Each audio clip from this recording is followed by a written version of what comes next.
Halo, selamat pagi. Perkenalkan, saya Dr. Sriwahyuni Joko, spesialis anak. Pada pagi hari ini, saya akan membawakan perkuliahan muskuloskeletal pada anak yang materinya sendiri adalah osteogenesis imperfecta. Saya harapkan dari perkuliahan ini mahasiswa mampu untuk mengetahui apa itu osteogenesis imperfecta, bagaimana cara menegakkan diagnosisnya berdasarkan gejala klinisnya, bagaimana mendiagnosis banding osteogenesis imperfecta, dan bagaimana cara merujuk pasien yang kita curigai dengan osteogenesis imperfecta kepada dokter spesialis anak. Adapun metode perkuliahan ini akan dilakukan dengan metode interaktif tanya-jawab, di mana saya akan mempresentasikan kasus, mempresentasikan materi selama 45 menit. Kemudian saya akan memberikan satu kasus yang sering muncul di praktek, dan setelah itu saya akan memberikan pertanyaan, sesi tanya jawab kepada mahasiswa. Mahasiswa juga akan menjawab pertanyaan yang saya berikan dan bertanya jika mahasiswa tidak mengerti. Materi pembelajaran ini dapat mahasiswa pelajari dari slide maupun dari buku UKK Endokrinologi tentang osteogenesis imperfecta dan dari buku ajar endokrinologi. Silahkan menikmati. Assalamualaikum warahmatullahi wabarakatuh. Selamat pagi, shalom. Saya akan membawakan materi perkuliahan hari ini, 2 materi dari 4 materi yang akan saya bawakan. Ya, jadi materi yang pertama kita akan masuk dalam osteogenesis imperfecta. Oke, apa itu osteogenesis imperfecta? Osteogenesis imperfecta itu merupakan kelainan pembentukan jaringan kolagen yang berfungsi sebagai jaringan ikat dan disebabkan oleh mutasi gen yang menyebabkan gangguan pada pembentukan kolagen tipe 1. Jadi, gagal pembentukan sifatnya itu diturunkan secara genetik dengan karakteristik fragilitas tulang dan rendahnya massa tulang, sehingga mempunyai kecenderungan untuk mengalami fraktur multiple akibat trauma ringan sampai sedang. Kelainan ini disebut dengan brittle bones disease. Oke. Kriteria diagnosis, pertama dari anamnesis, itu kalian harus menanyakan dari riwayat prenatal. Riwayat prenatal ini bisa ditemukan dari riwayat USG di dokter kandungan. Pada riwayat perinatal atau riwayat setelah kelahiran, ini juga ada riwayat fraktur. Kemudian di riwayat keluarga, itu biasanya adanya kematian perinatal, adanya keluarga dengan patah tulang berulang. Selain itu, jika ditemukan adanya gigi rapuh, jadi gigi rapuh atau yang biasa disebut dengan dentinogenesis imperfecta, kemudian sklera biru, kemudian gangguan pendengaran. Dari anamnesis, kalian juga harus menanyakan riwayat penyakit. Kapan mulai timbulnya frakturnya, kemudian progresivitasnya bagaimana, kemudian riwayat pertumbuhan, kemudian patah tulang berulang lagi harus ditanyakan, ya. Nah, ini yang tadi saya jelaskan, ini skleranya biru. Benar persis sama seperti ini, skleranya biru. Sekali kalian lihat sklera biru, kalian akan ingat terus di otak, ya.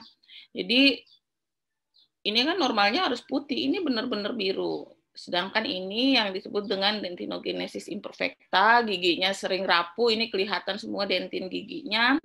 Jadi, dia tidak membentuk satu email yang baik, seperti itu ya. Klasifikasi osteogenesis imperfecta. Jadi osteogenesis imperfecta itu diklasifikasikan ada beberapa tipe, ya.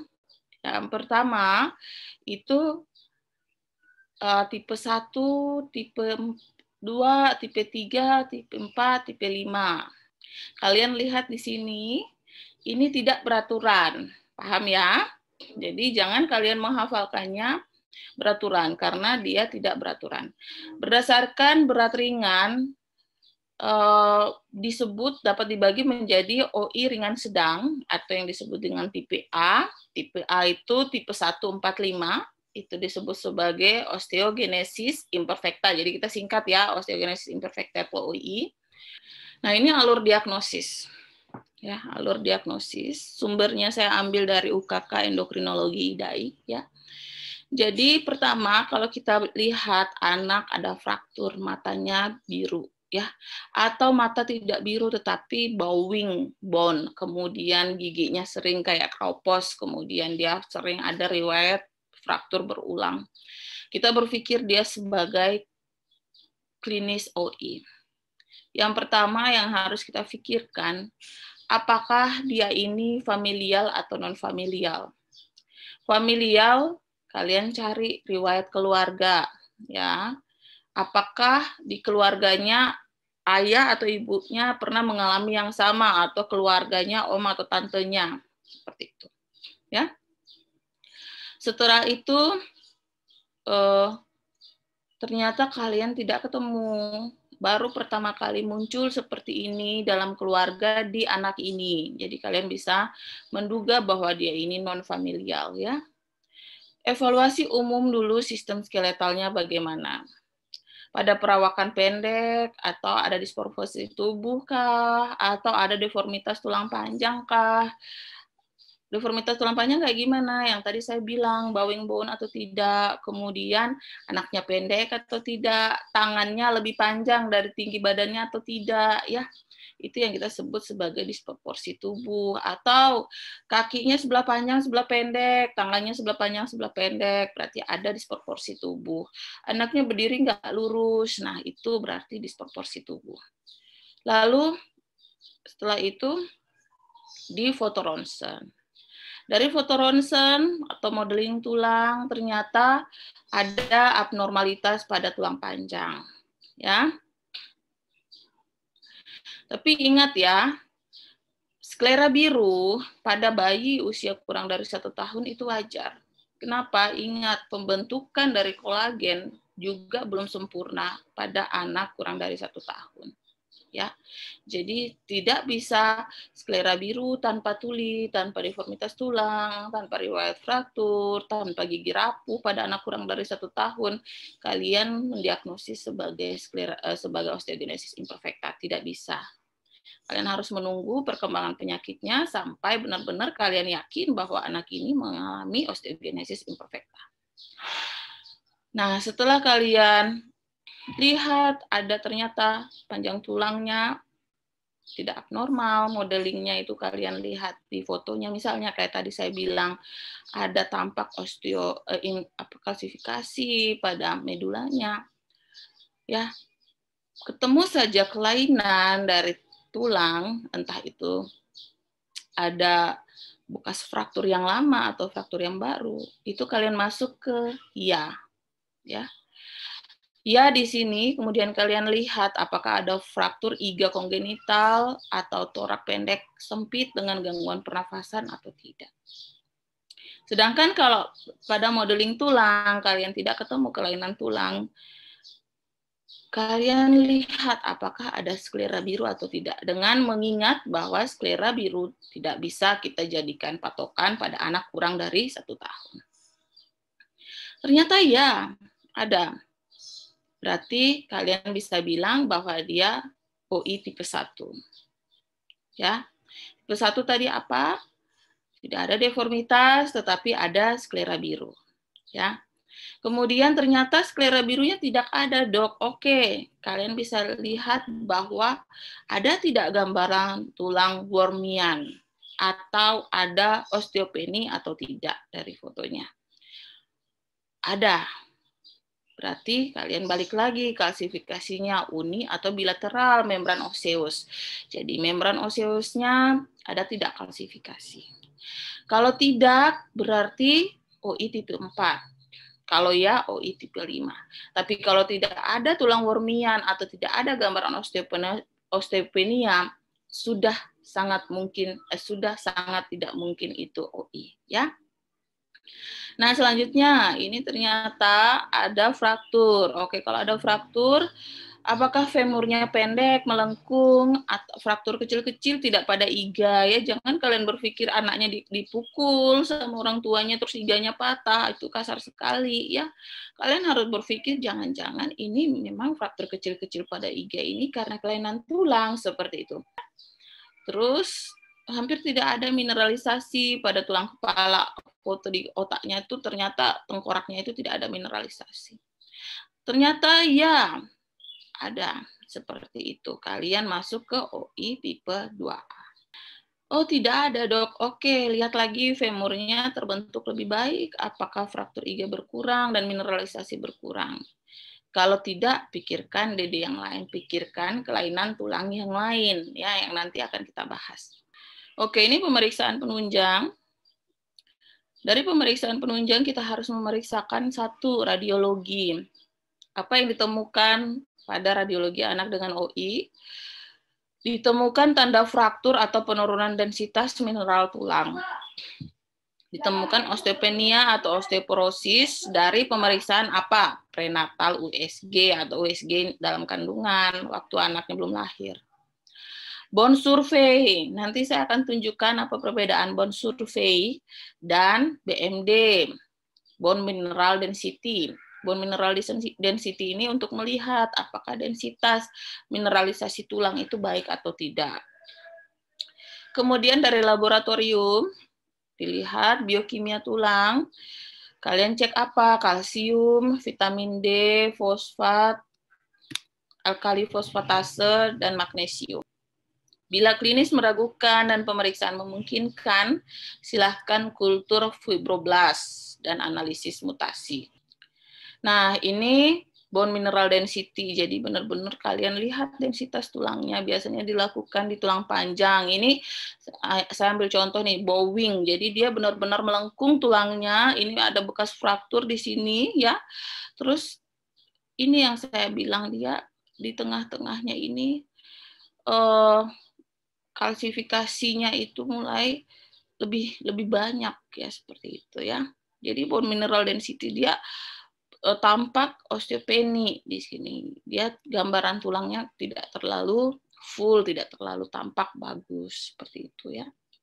Sementara bone survey ini dilakukan hampir di seluruh tulang. Kalau kalian ketemu dugaan seperti ini, yang harus kalian lakukan, satu, rujuk ke dokter spesialis.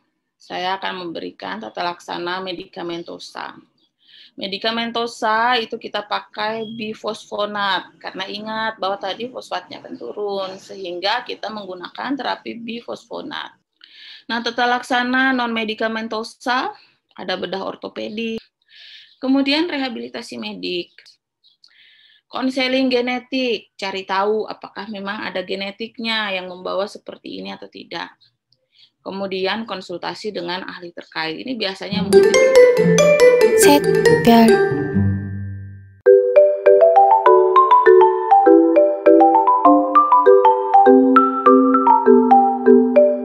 ini gambar pasien apa? Coba jawab. kerdil, dokter. Kerdil itu bahasa apa? Ini kan sudah judulnya perawakan pendek. Perawakan pendek itu banyak diagnosa, kan?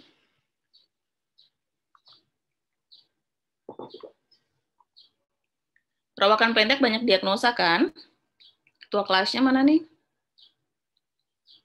Ya, dokter. Nah, kalau gambar ini normal nggak anaknya? Nggak normal, dokter. Tidak normal. Diagnosisnya apa kira-kira? Mungkin stunting, dokter. Stunting. Ada yang lain? Ada yang lain?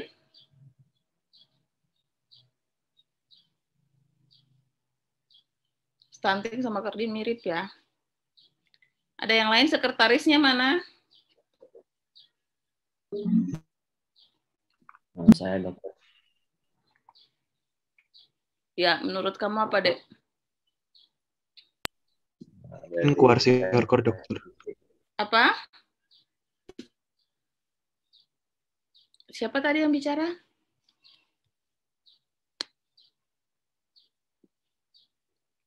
Halo? Mungkin kuarsiorkor, dokter. Kwashiorkor? Oh my God. Kalian semester apa berapa? Mungkin akondroplasia, dok. Kondroplasia atau dwarfism, ya. Dwarfism atau yang disebut sebagai manusia kerdil. ya. Gimana, Dok? Kok bisa tahu? 1, dia laki-laki. Ya. 2, perhatikan tangannya nih. Tangannya nih panjang. Ya, kakinya pendek. Bukan kingkong ya. Kingkong kakinya pendek, tangannya juga panjang. Tapi dia bukan kingkong. Ini manusia. Tangannya panjang, kakinya pendek. Dan dia laki-laki. Ada yang juga sama seperti ini, tapi pada perempuan. Oke, kita masuk ya.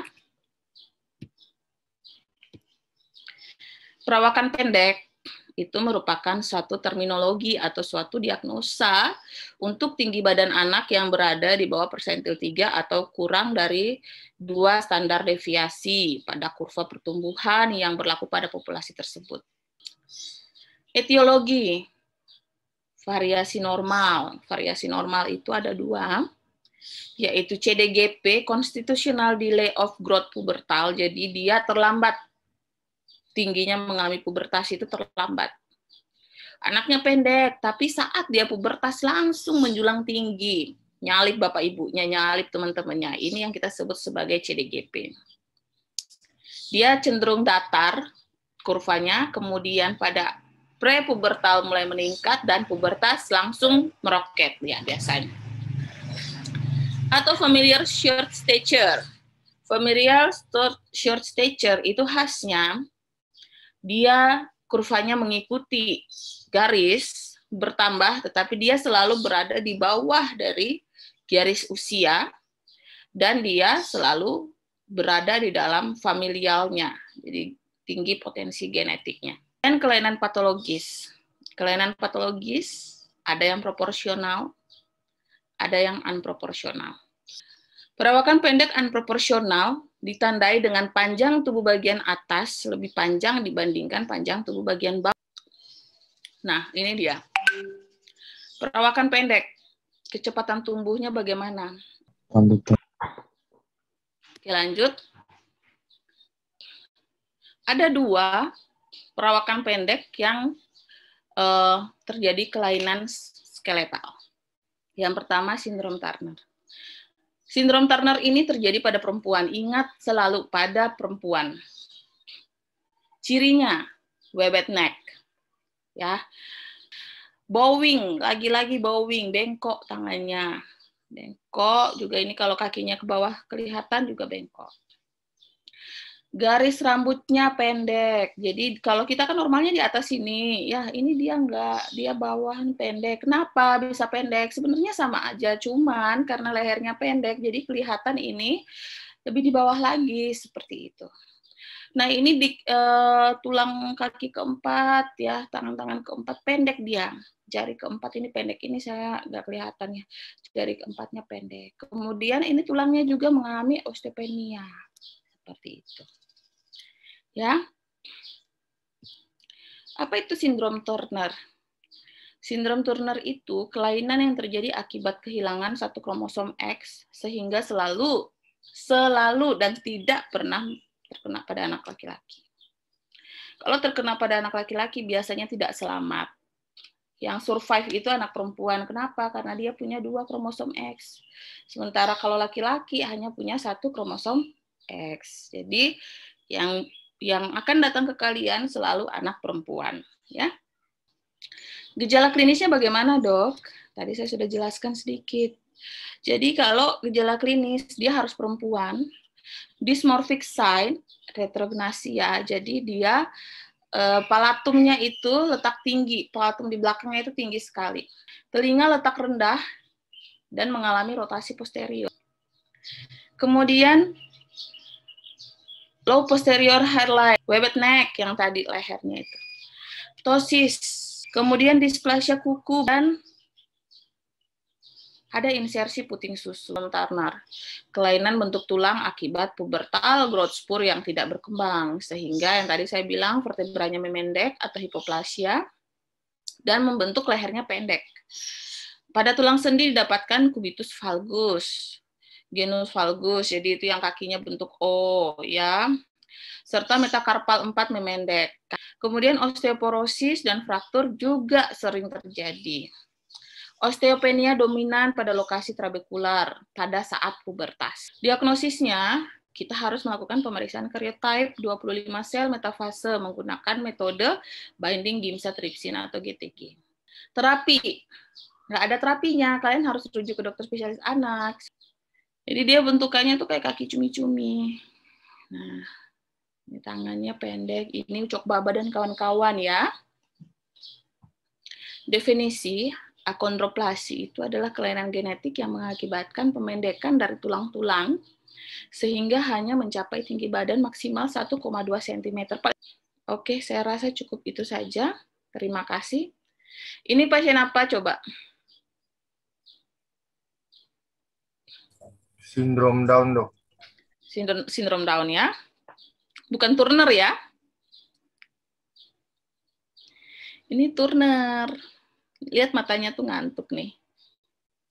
Matanya ngantuk. Lehernya pendek. Tangannya, perhatikan bentuk tangannya. Jadi beda antara Turner dengan sindrom Down. Kita masuk ke kasus. Kasus pertama. Seorang anak laki-laki usia 3 bulan diantar oleh ibunya ke UGD dengan keluhan bengkak pada kaki kanan. Dari pemeriksaan fisik, didapatkan bengkak pada kaki kanan dan tangan kanan. Kemudian, dari riwayat anak ini mengalami bengkak 1 hari setelah dilakukan pemijatan pada tubuh anak, dibawa oleh ibu ke seorang dukun untuk dipijat tubuh anaknya karena dikatakan anaknya sering rewel kalau malam. Setelah selesai dipijat, tampak anak mengalami sesak, kemudian bengkak pada kaki yang tambah lama tambah membesar. Setelah dilakukan USG, ternyata didapatkan fraktur pada kosta 2 dan 3, lobus kanan dan fraktur pada kosta 4 dan 5 pada lobus kiri. Kemudian didapatkan fraktur pada tulang femur kanan dan tulang tibia kiri. Sklera biru tidak jelas. Pertanyaan 1. Apa diagnosis yang paling mungkin? 2. Bagaimana penegakan diagnosanya? 3. Apa terapinya? Soal nomor 2. Seorang anak berusia 16 tahun diantar ibunya ke poliklinik anak dengan keluhan belum haid. Anak tidak ada masalah belajar. Saat ini anak bersekolah di SMA dan sudah kelas 2 SMA. Anak selalu diejek oleh teman-temannya, dikatakan cebol, anak pendek dan sedikit gemuk, kemudian lehernya tebal dan pendek, matanya sering mengantuk atau ptosis. Didapatkan pertumbuhan payudara yang tidak optimal sesuai usia. Bentukan dada yang cenderung masuk ke dalam, dan juga didapatkan bentuk kuku anak yang belum terbentuk sempurna. Pertanyaan, apa diagnosis yang paling mungkin? Apa pemeriksaan penunjang yang harus dilakukan untuk menegakkan diagnosis jantung? Dan bagaimana cara meng-KIE orang tua? Oke, saya kasih waktu 10 menit untuk mengerjakan kedua soal. Ya, silahkan. Nih, lihat lagi. Dugaan klinis, non-familial, yes. Karena ibunya juga baru kaget. Kalau dia tidak kaget, berarti kemungkinan sudah ada familialnya. Skeletalnya ada gangguan, kan? Modeling tulang panjang, oke, yes, ada gangguan ke sini. Kemudian femur pendek, melengkung, fraktur kecil-kecil ada. Oke, ke sini lagi. Ya, berarti kita sudah abaikan sklera birunya. Dia harus masuk ke OI tipe 2A. Paham? Dokter. Ya, gampang kan? Gampang. Oke, sekarang masuk ke pertanyaan kedua. Siapa yang mau jawab? Dokter. Ya. Silahkan. Ya dokter, terima kasih dokter atas kesempatannya. Di sini saya ingin menjawab yang soal kedua, di mana skenarionya anak 16 tahun, keluhan belum haid, tidak ada masalah belajar, sekarang kelas 2 SMA, cebol, gemuk, leher tebal, dan apoptosis, payudara tidak optimal, dada masuk dalam, bukunya tidak terbentuk sempurna. Untuk diagnosisnya sindrom Turner dokter, untuk pemeriksaan penunjang diagnosis jantungnya dengan ekokardiograf dokter. Ya, ada yang mau menanggapi? Mungkin saya dok. Iya, silakan sebut nama. Perkenalkan dok, nama saya Haris dok. Jadi mungkin saya ingin menanggapi sedikit yang untuk pemeriksaan penunjangnya, mungkin kalau salah mungkin dokter bisa koreksi nanti dok. Ya. Mungkin kalau menurut saya untuk ekokardiografi dilakukan mungkin setelah karyotypingnya itu ditegakkan, dapat adanya pemeriksaan karyotype 25 itu dulu dok, selesai mungkin baru dilanjutkan dengan pemeriksaan ekokardiografi dok, untuk lihat adanya masalah mungkin pada jantungnya dok. Ya. Oke. Saya tanggapi ya. Ingat, anaknya datang dengan perawakan pendek, sering diejek cebol, kan berarti dia pendek. Kecepatan pertumbuhannya tidak normal dong otomatis ya. Kenapa patologis? Karena ingat bahwa tadi dia ada penampakan lain, wajahnya berubah sedikit, sudah ada tanda-tanda web neck, kemudian tangannya juga bentuk tangannya lebih panjang dari tinggi badan, seperti itu ya. Itu sudah mengarah sekali ke Turner. Lalu apa yang harus kita lakukan? Ingat, yang pertama harus kita lakukan adalah kita harus pemeriksaan fisik. Cara menegakkan diagnosis pemeriksaan fisik, cari ada tanda-tanda tidak dysmorphic sign, tadi sudah ada. Low posterior hairline tidak jelas ya. Di skenario kan saya tidak sebutkan. Web neck saya sebutkan, ptosis saya sebutkan, matanya sering tampak mengantuk ya. Displasia kuku saya sebutkan, pectus exofatumnya saya sebutkan ya. Kemudian dia tidak haid ya. Nah, balik lagi diagnosisnya. Setelah kalian ketemu yang seperti ini, kalian harus melakukan karyotype. Idealnya, ideal. Tetapi ternyata karyotype, selalu lihat, kalian lakukan pemeriksaan karyotype jika sudah ada coartatio aorta. Kalau kalian ketemu ada coartatio aorta, jadi ini coartatio aorta ini masuk dalam gejala klinis utama. Ya, jadi dia bilang di sini, kalau mengalami satu saja hal-hal tersebut, maka kalian harus lakukan karyotype. Paham? Berarti benar temanmu tadi. Kalau sudah ketemu sini, kalian harus konsul ke dokter spesialis anak untuk dilakukan penjaringan apakah ada coartatio aorta atau tidak. Kalau sudah ketemu coartatio aorta lengkap, ini pasti mengarah ke arah Turner. Setelah itu baru kalian lakukan karyotype. Kenapa? Karena karyotype ini jarang bisa dilakukan di Ambon. Kalau kalian di Jakarta, Surabaya, it's okay. Ya, tapi kalau di Ambon belum bisa dilakukan pemeriksaan karyotype. Paham ya? Jadi kalian harus ketemu dulu nih gejala klinisnya. Semua pasien perawakan pendek itu khas di gejala klinis. Modal kalian hanya klinis. 90% kalian sudah dapat menegakkan diagnosis dengan klinis. Sama kayak dwarfism. Pemeriksaan apa? Nggak perlu macam-macam.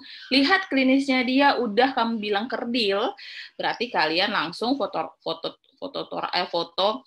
bone aja. Kalau foto bone-nya ada bowing, udah itu dwarfism, mau diapain lagi gitu. Ya, kecuali dia ada bakat pemain bola, kalian terapi growth hormone ya. Tapi ingat, terapi growth hormone itu adalah kompetensinya dokter spesialis. Paham ya? Oke, saya rasa sudah cukup untuk pertemuan hari ini. Sampai jumpa di pertemuan selanjutnya. Oke, selamat siang.